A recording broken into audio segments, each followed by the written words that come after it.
Each brother of the Night's Watch swears a sacred oath to protect the realms of men. That doesn't mean pissing about, waiting for the cold to finally put an end to you. It means bleeding.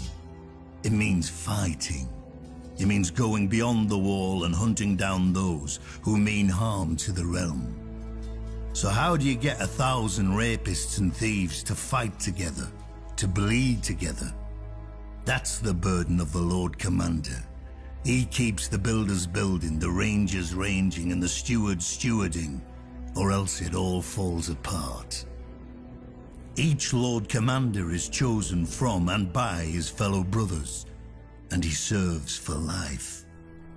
A long time ago, you may have had men from Queensgate and Longbarrow and the other 16 castles of the Wall come to Castle Black for an election.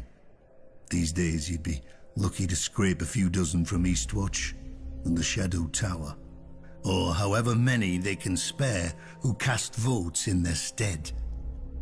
All the same, the brothers are allowed to name whomever they think worthy of the title. Then we vote until one man receives a majority, however long it takes. Some elections have lasted less than an hour, some have lasted weeks, one even lasted 2 years. Maester Aemon has said there have been 997 Lord Commanders since the Night's Watch was founded. Back then we had true soldiers, men of honor and strength. Now look who mans the wall.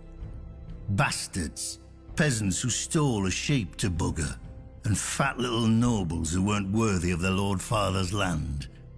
But the Lord Commander must find a place for them all, and turn these walking piles of horse dung into soldiers of the Night's Watch.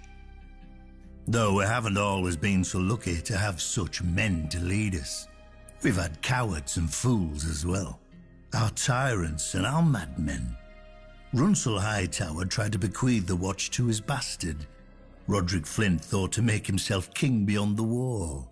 Tristan Mudd, Mad Mark Rankenfell, Robin Hill, each nearly destroyed us with their foolishness. 600 years ago, the commanders at Snowgate and the Nightfort even went to war against each other. The simpering Lord Commander asked them politely to lay aside their quarrel, and incredibly they did, because they joined forces to murder him. The Stark in Winterfell had to intervene and take both their heads to save the Night's Watch. Now we've got more mouths than we can feed, a southern king in our castle, and cells full of wildlings, and no Lord Commander, since the last was betrayed by his own men. We need a new leader, a man respected enough to hold the watch together in this dark hour.